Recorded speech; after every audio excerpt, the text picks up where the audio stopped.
नमस्कार दोस्तों, 2025 में जितने भी छात्र मैट्रिक का फाइनल एग्ज़ाम देने वाले हैं सभी छात्र इस सोशल साइंस का ऑब्जेक्टिव को अच्छे से याद कर लीजिए, क्योंकि ये वीवीआई ऑब्जेक्टिव क्वेश्चन है 2025 में लड़ने वाला। अच्छे से याद करिएगा। पहला प्रश्न है आपका, साम्यवादी शासन का पहला प्रयोग कहाँ हुआ था। ये क्वेश्चन पूछेगा तो आप लोग आंसर एकदम आँख मूंद कर रूस देश पर टिक लगा देना, सोवियत संघ रूस पर टिक लगा देना, क्योंकि साम्यवादी शासन का पहला प्रयोग रूस देश में हुआ था। तो ऑप्शन नंबर ए हमारा सही उत्तर हो जाएगा। अगला हमारा क्वेश्चन है दूसरा नंबर, बोल्शेविक क्रांति कब हुई। बोल्शेविक क्रांति कब हुई, इसे याद रखना। बोल्शेविक क्रांति नवंबर 1917 ईस्वी में हुआ था। नवंबर 1917 ईस्वी में। दूसरा का आंसर आपका मिल जाएगा ऑप्शन नंबर बी आपका सही जवाब। अगला क्वेश्चन हमारा तीसरा नंबर है कि हिंद चीन पहुंचने वाले प्रथम व्यापारी कौन थे।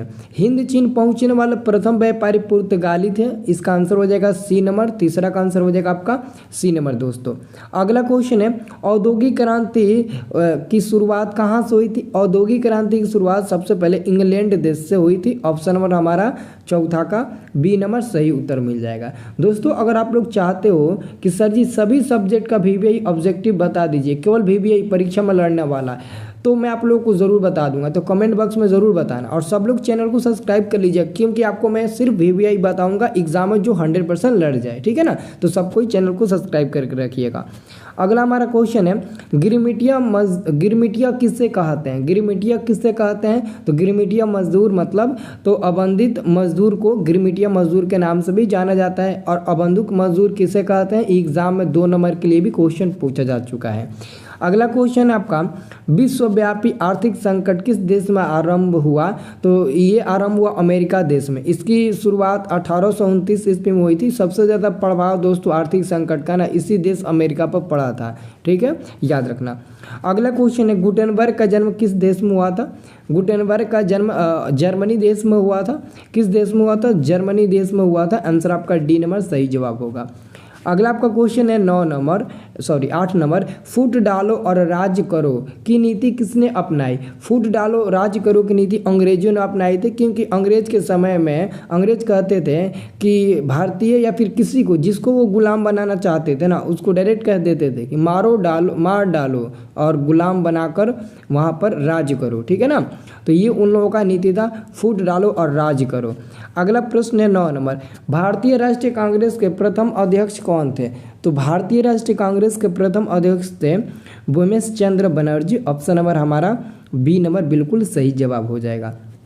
अगला क्वेश्चन है आपका 10 नंबर, सिपाही विद्रोह कब हुआ था। सिपाही विद्रोह कब हुआ था। सिपाही विद्रोह 1857 ईस्वी में हुआ था। ऑप्शन नंबर बी हो जाएगा 10 का, ओके, इसे याद रखना।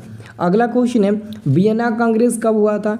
वियना कांग्रेस 1815 ईस्वी में हुआ था। वियना कांग्रेस या फिर वियना सम्मेलन कहिए, दोनों का मतलब एक है। तो यहाँ पर हमारा ऑप्शन नंबर ए हो जाएगा। 12 नंबर प्रश्न है कि किस देश में बहुदलीय व्यवस्था नहीं है। वो है देश आपका ब्रिटेन, क्योंकि ब्रिटेन देश में बहुदलीय व्यवस्था नहीं है, इसलिए आंसर आपका हो जाएगा डी नंबर। अगला क्वेश्चन है, लोकसभा में निर्वाचन हेतु कुल सीटों की संख्या। तो लोकसभा में निर्वाचन हेतु कुल सीटों की संख्या 543 है। कितना है, तो 543। ऑप्शन नंबर सी हो जाएगा। अगला क्वेश्चन है कि सूचना के अधिकार आंदोलन की शुरुआत कहाँ से हुई। सूचना के अधिकार आंदोलन की शुरुआत कहाँ से हुई थी, तो आप सब याद रखना। सूचना का अधिकार आंदोलन की शुरुआत सबसे पहले राजस्थान से हुई थी। और इसकी शुरुआत कब हुई, तो 2005 ईस्वी में हुई थी। कब हुई, 2005 ईस्वी में हुई थी, इसे भी याद रखना।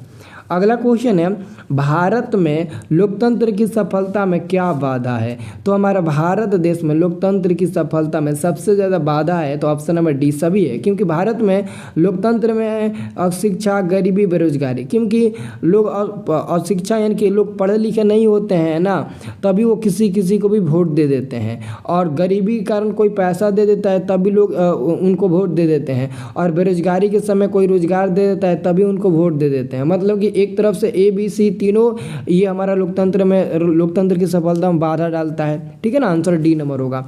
अगला क्वेश्चन है, गठबंधन की सरकार बनाने के लिए किस प्रकार की दलीय व्यवस्था की जरूरत पड़ती है। तो हमें पड़ती है बहुदलीय व्यवस्था की जरूरत पड़ती है। आंसर सी नंबर सही जवाब होगा। अगला क्वेश्चन है कि भारतीय जनता पार्टी के प्रथम अध्यक्ष कौन थे। भारतीय जनता पार्टी के प्रथम अध्यक्ष है अटल बिहारी वाजपेयी। अटल बिहारी वाजपेयी भारतीय जनता पार्टी के नाम प्रथम अध्यक्ष थे। आंसर आपका मिल जाएगा ये डी नंबर सही जवाब मिल जाएगा। अगला क्वेश्चन है भारत में सेवा क्षेत्रों को सामान्यतः कितने भागों में बांटा गया है। तो मात्र 2 भागों में बांटा गया है। पहला है सरकारी और दूसरा गैर सरकारी सेवा। सरकारी सेवा और गैर सरकारी सेवा। तो गैर सरकारी सेवा में जैसे माल सेवा हो गया, ये सब आपका आ जाएगा। तो याद रखना सरकारी सेवा गैर सरकारी सेवा ये 2 सेवा क्षेत्र को बांटा गया 2 भागों में, ठीक है ना।